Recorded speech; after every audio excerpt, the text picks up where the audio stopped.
बिस्मिल्लाहिर्रहमानिर्रहीम, अस्सलाम वालेकुम। Welcome back to my YouTube channel it's sam's biology. Dear students, जैसा कि मैंने आपसे प्रॉमिस किया था कि किंगडम एनिमलिया आपके लिए बहुत ज़्यादा इजी बना दिया जाएगा। इत्साम्स बायोलॉजी के प्लेटफॉर्म से आप किंगडम एनिमलिया को यूं ऐसे समझ लें कि हर एक जो फाइलम होगा उसको मतलब एक लेक्चर सुनेंगे, उसके बाद आपको वो जो है ना वो पक्के उसके कैरेक्टरिस्टिक्स याद हो जाएंगे।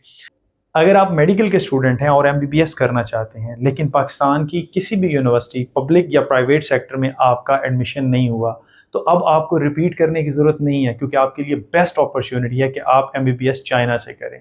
और चाइना से एमबीबीएस करने के लिए आपको इन टाइम स्टडी एडवाइजर्स एक प्रॉपर प्लेटफॉर्म प्रोवाइड करते हैं। एक ऐसा प्लेटफॉर्म जो आपके लिए ऐसी यूनिवर्सिटीज़ चूज़ करता है जो कि पीएमडीसी एंड डब्ल्यूएचओ से रिकॉग्नाइज है। तो रिपीट करने का झंझट खत्म करें, इंप्रूव करने का झंझट खत्म करें, क्योंकि अगर आपके नंबर 60% हैं एफएससी के अंदर तो देन मूव ऑन, क्योंकि इन टाइम स्टडी एडवाइजर्स के पास आपके तमाम तर प्रॉब्लम्स का हल है। क्योंकि किसी भी टॉपिक को बायो के अंदर याद करने के लिए जो खास इस तरह के जो कंफ्यूजिंग को प्रॉब्लम क्रिएट कर रहे हो, उसके लिए मैं हमेशा से बताता हूँ कि आप कोई ना कोई निमोनिक्स यूज कर लें। जैसा कि आज हम पढ़ने जा रहे हैं फाइलम पोरीफेरा, तो उसके लिए मैंने ये बनाया है spoon PGC Punjab group of colleges schools Abbottabad. ठीक है ना, Punjab group of colleges and schools Abbottabad. ठीक है, यहां से अब आप इसको जो है ना पूरे के पूरे टॉपिक को याद कर सकते हैं। सबसे पहले आपको पता होना चाहिए जी, जो पोरीफेरा है इस फाइलम के अंदर कौन कौन से ऑर्गेनिज्म आते हैं। पहली बात ये, किसी भी फाइलम को याद रखने के लिए आपको उसका ऑर्गेनिज्म याद रखना जरूरी है, क्योंकि ऑर्गेनिज्म आपके सामने आ गया तो समझ लो पूरा टॉपिक आपको याद हो जाएगा। इसके अंदर आती हैं स्पॉन्जेस। स्पॉन्जेस कहां पर होती हैं? एक्वेटिक होती हैं। तो अब हमारा टॉपिक शुरू हो जाता है जी।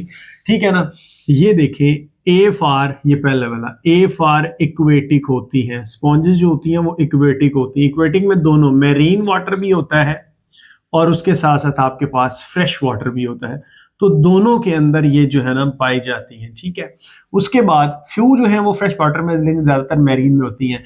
एस फॉर आपके पास क्या आती हैं जी? स्पॉन्जेस। स्पॉन्जेस, ठीक है, स्पॉन्जेस क्या होती हैं? एक्वेटिक होती है। और फाइलम पी फॉर कौन सा है? पोरीफेरा। फाइलम इनका कौन सा है? पोरीफेरा। तो पोरीफेरा के अंदर क्या आती हैं जनाब? स्पॉन्जेस आती हैं। और पी फॉर पैराजोआ, ये पैराजोआ से बिलोंग करते हैं। ठीक है, तो पोरीफेरा एंड देन आप लिख सकते हैं पैराजोआ। ओके, यहां पर स्पॉन्ज जो है जब हम उसको देखते हैं तो आपको पता है स्पॉन्ज के अंदर छोटे छोटे सुराख, छोटे छोटे पोर्स पाए जाते हैं। ठीक है, जो कि बहुत ज्यादा होते हैं। ठीक है, जैसा कि ये है आपके पास है, ये है, ये है, ये है, ये न्यूमरस मल्टीपल पोर्स होते हैं इसकी बॉडी के अंदर। ठीक है, इनको हम क्या बोलते हैं? इनको बोलते हैं ऑस्टिया। और एक बड़ी ओपनिंग होती है, इसको हम बोलते हैं ऑस्कुलम। ठीक है, तो आपके पास ये ओ फॉर ऑस्टिया प्लस आपके पास क्या आ जाता है? ऑस्कुलम आ जाता है। ऑस्टिया होते हैं, एन इन नंबर होते हैं, और ऑस्कुलम आपके पास एक ही होता है।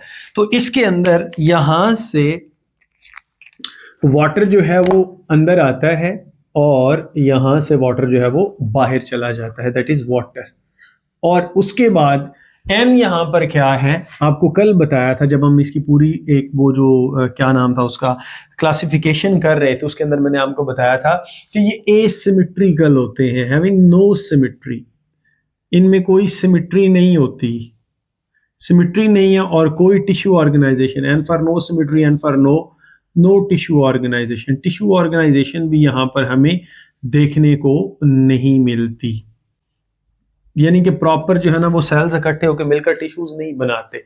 ठीक है, उसके बाद हमारे पास आता है, इसमें नर्वस सिस्टम भी नहीं होता, नो नर्वस सिस्टम। ऑब्वियस सी बात है कि अगर नर्वस सिस्टम नहीं होगा तो बाकी सारे सिस्टम भी इसके अंदर नहीं होंगे। उसके बाद यहां पर हमारे पास आता है पी फॉर, इसका अब ये जो पूरे का पूरा डर्मल सिस्टम है ना, डर्मल सिस्टम ही आप इसको कह सकते हैं कि इसकी जो लेयर्स होती हैं बेसिकली यहाँ पर, तो वो जो डर्म्स हैं यानी कि एक्टोडर्म और एंडोडर्म वो तो मौजूद नहीं है, लेकिन यहाँ पर क्या है कि कुछ सेल्स इकट्ठे होके, जैसा कि आपके पास स्पिनेकोसाइट्स हैं, जैसा कि आपके पास क्वेनोसाइट्स हैं, ये बेसिकली ये दोनों सेल्स अलग अलग हैं, दोनों प्रोटिस्टा से बिलोंग करते हैं। जैसे क्वेनोसाइट्स, क्वेनोफ्लैजिलेट्स आपने सुन रखा होगा, फ्लेजेला वाले सेल्स होते हैं। तो ये मिलकर क्या करते हैं, इसकी पूरी की पूरी बॉडी बनाते हैं, ठीक है। तो इस वजह से हम कहते हैं कि ये सेल्स जो होते हैं इनमें मतलब हर एक इंडिपेंडेंट सेल होता है। तो इसमें ये आपके पास पी फॉर क्या होते हैं, पिनेकोसाइट्स, ठीक है। ये ऐसे फ्लैटेंड सेल्स होते हैं। उसके बाद यहां पर ये सी फॉर क्वेनोसाइट्स, ये सेल्स इस तरह के होते हैं जिनके ये इनके पास जनाब कॉलर होता है और ये ठीक है, और ये इनके पास फ्लैजेला वगैरह होते हैं, ठीक है। ये आपके पास क्वेनोसाइट्स होते हैं जो इसके अंदर वाली साइड पे मौजूद होते हैं। लाइक ये अगर आपके पास पिनेकोसाइट है तो इसके अंदर वाली साइड पे ये क्या है जी, क्वेनोसाइट्स, ठीक हो गया, जो इसकी इंटरनल लेयर बनाते हैं अंदर वाली। और इसी तरह से यहाँ पर ये समझ लें कि आपके पास जो है ना वो क्वेनोसाइट्स हैं, ठीक है। और इसके अंदर एक कैविटी बन रही है, इसको नाम हम दे रहे हैं स्पोंजियोसील। ये एस फार जो है ना वो क्या है, स्पोंजियो सील, ठीक है। और एस फार क्या हो गया, स्पोंजियोसील। एक कैविटी आती है इसके अंदर। बेसिकली क्या होता है, जब वाटर करंट जो है ना उसकी मदद से, ये ऑस्टिया की मदद से वाटर अंदर आता है, तो उसके अंदर छोटे छोटे ऑर्गेनिजम्स होते हैं, जूओप्लांक्टन, फाइटोप्लांक्टन, तो उसको ये इंट्रैप कर लेता है। और फिर उसके बाद ये जो सेल्स होते हैं, ये सेल्स जो होते हैं आपको पता है ये एक्स्ट्रा सेलुलर डाइजेस्टिव एंजाइम बनाते हैं या फिर उन छोटे छोटे मॉलिक्यूल्स को इनटेक कर लेते हैं। तो इस तरह से ये क्या करते हैं, इसको जो है ना इसकी पूरी की पूरी स्पॉन्ज है उसके अंदर ये प्रोसेस होता है ताकि वो ऑर्गेनिज्म दूसरे ऑर्गेनिजम्स को जो है ना वो खा के अपना जो है वो गुजर बसर कर सके। तो ये आपके पास क्या कहलाती है, स्पोंजियोसील कहलाती है, ठीक है। उसके बाद ए हमारे ये पिनेकोसाइट, ए हमारे पास ये जी आता है। जी फॉर क्या है जनाब यहां पर कि ये रिप्रोड्यूस करते हैं बाय द हेल्प ऑफ गम्यूल्स, या आप कह सकते हैं कि फ्रेगमेंटेशन। होता क्या है, ये गम्यूल्स क्या होते हैं,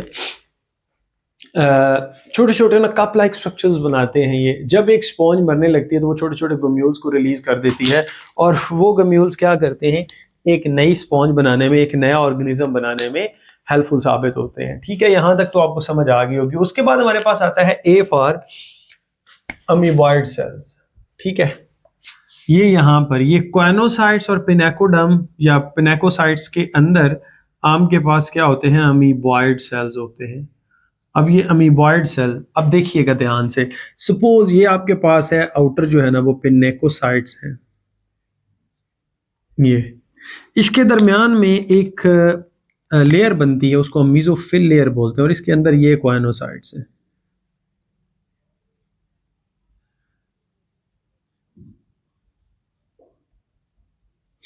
इसके दरमियान ये जो मीजोफिल है इसके अंदर अमीबॉइड सेल्स होते हैं, because they don't have any kind of shape. तो इस वजह से ये आपके पास क्या है, आपके पास ये क्या कहलाते हैं, अमीबॉइड सेल्स कहलाते हैं। तो इसी तरह से इनकी पूरी जो है ना वो बनती है बॉडी। और बी फॉर ये आता है बी ये एसेक्सुअल रिप्रोडक्शन इनके अंदर होती है। तो इसमें ये गम्यूल्स, फ्रेगमेंटेशन, या आप इसको यूं भी कह सकते हैं रीजेनरेशन। और बी फॉर क्या हो जाएगा, बडिंग। इनके ऊपर छोटे छोटे बड लगते हैं, उनसे ये नया ऑर्गेनिज्म बना लेते हैं।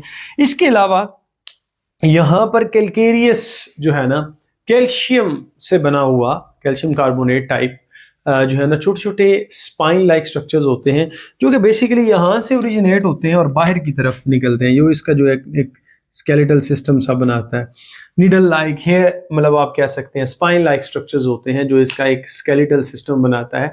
और इनका जो आपके पास है इस्तेमाल, वो साउंड प्रूफ घर बनाने के लिए इस्तेमाल किया जाता है, वाटर को एब्जॉर्ब करने के लिए इस्तेमाल किया जाता है, ड्यूरिंग सर्जरी जो ब्लड है उसको सक करने के लिए इस्तेमाल किया जाता है। इसकी एग्जांपल में आपके पास स्पॉन्जिला यानी कि स्पॉन्जेस आ जाती हैं, और यूप्लेक्टिला आ जाती है, और इसके अलावा और स्पॉन्जेस आ जाती हैं जो कि मेरीन एनवायरनमेंट के अंदर रहती हैं।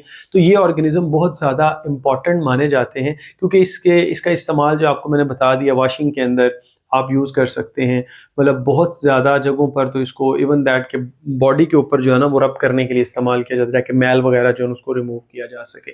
सो मैं उम्मीद करूँगा स्टूडेंट्स कि आपको ये मेरा वीडियो लेक्चर अच्छा लगा होगा। Stay connected, thank you and Allah.